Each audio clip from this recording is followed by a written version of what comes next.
everyone, welcome back to my channel. This is Pragya and you are watching my art channel. So आज की video में हम बनाएंगे one of the best YouTuber Prajakta Kohli की का caricature. So I hope ये video आपको काफ़ी हेल्पफुल लगेगी. वीडियो को पूरी देखना क्योंकि इसमें आपके डाउट्स क्लियर होने वाले हैं कि किसी विमेन का जब आप फेस बनाते हो तो उसमें किन किन बातों का ध्यान रखना चाहिए. सो वीडियो आपके लिए काफ़ी हेल्पफुल होगी. विद शॉर्टकट्स भी मैं बताती रहूँगी इसमें एंड फुल डिटेल में वीडियो है. सो आपके बहुत काम आएगी. सो वीडियो को पहले से लाइक कर लो और चैनल पे नए हो तो सब्सक्राइब करके बेल आइकन को हिट करके और उस पर ऑल पे भी क्लिक कर देना. जब बेल आइकन पे हिट करोगे तो ऑल का ऑप्शन आएगा, ऑल पे क्लिक कर देना एंड बन जाना हमारी छोटी सी प्यारी सी फैमिली का member. And so let's get started. आज की वीडियो में मैं आपको कुछ आगे के स्टेप्स बताने वाली हूँ क्योंकि नॉर्मली हमें ट्रेसिंग करना तो आप सभी को आ गया होगा अगर आपने पहले की वीडियोस देखी है तो सिंपल आपको ब्रश चलाना होता है हर स्ट्रोक पे. और किसी भी कैरिकेचर को थोड़ा कार्टूनिक, थोड़ा कॉमिक लुक देने के लिए हमें क्या करना होता है कि किसी पार्ट को बढ़ाना होता है और किसी पार्ट को घटाना होता है. तो हमने क्या किया यहाँ पे, क्योंकि प्राजक्ता कोहली की आइज़ जो है वो छोटी छोटी हैं, तो जिनकी भी आइज़ छोटी हों उनकी आइज़ को आपको और ज़्यादा छोटा कर देना है और जिनकी आइज़ बड़ी हों उनकी आइज़ को और ज़्यादा बड़ा कर देना है. बस इस चीज़ का ध्यान रखना है क्योंकि कौन सा वाला बॉडी पार्ट आपको हाईलाइट करना है आपको उस चीज़ को समझना पड़ेगा. मान लो जैसे कि इनकी लिप्स जो हैं वो बड़े हैं, टीथ जो हैं वो दिखते हैं स्माइल करते टाइम, तो वो हम यहाँ पे उसको हाईलाइट कर सकते हैं. सो यही चीज़ आपको हमेशा ध्यान रखना है. और कौन सी लाइन बोल्ड रखनी है, कौन सी लाइन थिन रखनी है, ये भी आप देख रहे हो. और हेयर लाइन को कैसे ड्रॉ करते हैं आप देख सकते हैं कि हेयर जिस भी डायरेक्शन में गया हो, क्योंकि बहुत लोगों को हेयर्स ड्रॉ करते टाइम बहुत ज़्यादा प्रॉब्लम आता है. तो हेयर जिस भी डायरेक्शन पे गया है आपको उन सारे डायरेक्शंस को एटलीस्ट उनको तो करना ही है ड्रॉ जो कि आपको लगता है कि अलग से डिफ़ाइन हो रहे हैं या उनसे उनका हेयर स्टाइल जो है वो आइडेंटिफाई हो सकता है. सो आपको बिल्कुल वैसे ही करना है क्योंकि हेयर स्टाइल जो है वो कैरेक्टर को 50% डिफ़ाइन कर देता है कि ये कैरेक्टर है. तो मेक श्योर कि आपका जो हेयर स्टाइल आप बना रहे हो जिस भी कैरेक्टर का, क्योंकि वो उनकी पहचान होती है, तो आपको उसे एज़ इट इज़ बनाना है और बाकी चीज़ें तो ट्रेस तो करनी है ना. तो मैंने पूरा का पूरा फेस जो है वो ट्रेस करके आपको नहीं दिखाया है क्योंकि मैं आपको हर वीडियो में वो बताती हूँ. तो मुझे लगा कि मैं अगर उसी को बार बार रिपीट करती हूँ तो मैं बाकी चीज़ों पे आपको ज़्यादा गाइड नहीं कर पाती. सो इसलिए अब आप देख रहे हैं कि जो बाहर की आउटलाइंस है ना इनको मैं बोल्ड कर रही हूँ. तो आपको फ्रेंकली बताऊँ मैं कि आपको जो आउटलाइन है उनको इंडिविजुअली सेलेक्ट करके बोल्ड करना पड़ेगा क्योंकि एक साथ सेलेक्ट करने के लिए पहले आपको उनके अपीयरेंस को चेंज करना पड़ेगा. जैसे अभी हमने उसको बोल्ड कर दिया तो अब हम उसे सेलेक्ट में जाके सेम पे जाके अपीयरेंस में जाके सेलेक्ट कर सकते हैं. लेकिन जब तक वो डिफरेंट नहीं होंगे दूसरों से वो सारे के सारे सेलेक्ट हो जाएंगे. अब सेम हम देख सकते हो आपकी कैसे हम इनके ड्रेस को ड्रॉ कर रहे हैं क्योंकि जो ड्रेस होती है वो भी कैरेक्टर को बहुत अच्छे से डिफ़ाइन करता है. सो ये सारे जो की पॉइंट्स हैं जो कि किसी कैरेक्टर को बनाने के लिए आपको ध्यान में रखना है. एक तो उनका फेस तो है ही, वो मोस्ट इम्पॉर्टेंट है. दूसरा उनका हेयर स्टाइल, तीसरा उनका ड्रेसिंग सेंस, जो भी वो कपड़े पहनते हैं वो सारी चीज़ें. ठीक है, तो इन सारी चीज़ों को ध्यान में रखना है और हर किसी का आपका आउटर जो लाइन है उसे आपको बोल्ड करना है. अब हमने क्या किया कि इसे सेलेक्ट करके हमने किया Ctrl+C+F, देन Alt+Ctrl+X, देन हमने इसके अंदर कलर फिल कर दिया और फिर आप ऑब्जेक्ट में जाके एक्सपेंड करोगे. अब यहाँ देख रहे हो इसमें कलर फिल नहीं हुआ है. क्यों? क्योंकि ये नीचे से खुला हुआ है नेक के पास से, अगर आपको दिख रहा हो. तो इसे अब हमने ड्रॉ करके पैक कर दिया है. अब इसमें कलर फिल हो जाएगा. तो इस चीज़ का हमेशा आपको ध्यान रखना है कि जहाँ पे भी आप कलर फिल करना है आपको वो पूरे तरीके से पैक होना चाहिए. और उसके बाद आप के से बकेट टूल लेके आप फिल कर सकते हो ईज़िली, उसमें कोई प्रॉब्लम आपको नहीं आएगी. तो के से आपको जिस भी एरिया में जो भी चीज़ कलर फिल करना है आप फिल कर सकते हो.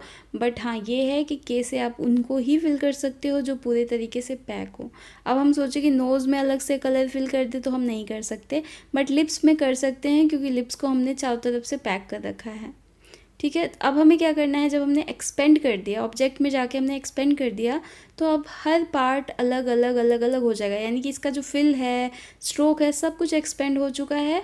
और अब हमने क्या किया, ए से सेलेक्ट किया फेस को, और उसके बाद फिर से वही प्रोसेस है, Ctrl+C+F एंड Alt+Ctrl+X। ठीक है, ऐसा करने से आपके पास एक लेयर आ जाती है जिसको आप अपने हिसाब से मॉडिफाई कर सकते हो। तो जो हमारे फेस पे जो शेड्स बनते हैं ना, जो कि मैं अभी बना रही हूँ, ये शेड्स बनाने के लिए आपको इन्हीं शॉर्टकट का यूज़ बार बार करना है। अब आप सोचोगे कि ये शेड जो है वो हम पता कैसे करें कि हमें कहाँ पे कौन सा शेड फिल करना है। तो इसके लिए आपको ईमानदारी से इनका जो फेस है उसे देखना है, कैसे कहाँ पे क्या फोल्ड आया है, कहाँ पे क्या शेड आया है। आपको उन चीज़ों का बस ध्यान रखना है और कलर फिल करते जाना है। अगर ज़्यादा प्रॉब्लम आती है तो आप आई ड्रॉपर से जिस इमेज को लिया है उस इमेज के ऊपर ही क्लिक करके आप कलर जो है उसे फिल कर सकते हो। अगर इसके रिगार्डिंग आपका कोई भी क्वेश्चन हो तो आप मेरे से कमेंट में पूछना, क्योंकि जब तक आप पूछोगे नहीं तब तक मैं आपको बता नहीं पाऊँगी अच्छे तरीके से। आई डोंट नो कि आप कितना अंडरस्टैंड कर पा रहे हो, बट मैं अपना बेस्ट ट्राई करती हूँ कि आपको अच्छे से समझ में आ जाए, इसलिए मैं नॉर्मल लैंग्वेज में बोल रही हूँ अच्छे से। आई होप आपको समझ में आ रहा होगा। तो अब देख सकते हैं आपकी चिक के ऊपर वाला एरिया, नोज़ का एरिया, फोरहेड का एरिया, लिप्स के ऊपर का एरिया, और अब हम आइज़ के ऊपर का भी एरिया कलर करेंगे, ऐसे लाइट शेड देंगे। जहाँ डार्क करना है वहाँ हम डार्क दे रहे हैं, जैसे कि आप देख रहे हैं आइज़ के नीचे। इस दौरान अगर आपका आउटलाइन पीछे चला जाए ना, तो आप आउटलाइन वाले पार्ट को वी से सेलेक्ट करके राइट क्लिक करके अरेंज में जाके सेंड टू फ्रंट कर सकते हो। ठीक है, तो अगर ऐसा कुछ हो तो टेंशन मत लेना, आउटलाइन हम ऊपर बाद में ले आ सकते हैं। और क्योंकि बहुत लोगों को ये लगता है कि ओ माय गॉड, अब तो हमारा आउटलाइन पीछे चला गया, अब हम क्या करें, हम वापस से कैसे कलर करें, है ना। तो वो चीज़ें, उस चीज़ के लिए मत सोचो। एक छोटी सी प्रॉब्लम है जिसका कि बहुत ही छोटा सा, बहुत ही ईजी सा सॉल्यूशन है। अब हम आते हैं लिप्स वाले पार्ट पे। तो लिप्स वाले पार्ट पे भी सेम वही चीज़ करेंगे, पहले ए से सेलेक्ट करेंगे, फिर Ctrl+C+F करेंगे। शॉर्टकट को हमेशा ध्यान में रखना, Ctrl+C+F करके फिर एन से उसे शेप देना है जैसा भी आपको चाहिए। तो यहाँ पे आप देख रहे हैं कि जो पीछे वाला शेप था उसको मैंने डार्क कर दिया, ऊपर वाला शेप उससे ज़्यादा लाइट कर दिया, एंड उससे भी ऊपर वाला उससे भी ज़्यादा लाइट कर दिया। तो मोस्टली क्या होता है कि किसी भी चीज़ में 3 शेड तो होते ही होते हैं, उसके अलावा कहीं पे बहुत ज़्यादा हाईलाइट करना है और कहीं पे बहुत ज़्यादा डार्क करना है, तो वहाँ पे हम 4th टोन भी यूज़ कर लेते हैं।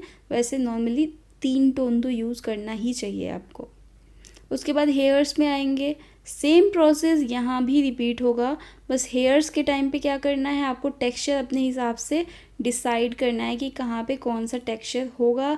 हेयर्स के अकॉर्डिंग आपको टेक्सचर देना है, जिसमें थोड़ी शार्पनेस हो, जिसमें थोड़े स्ट्रोक्स दिखें।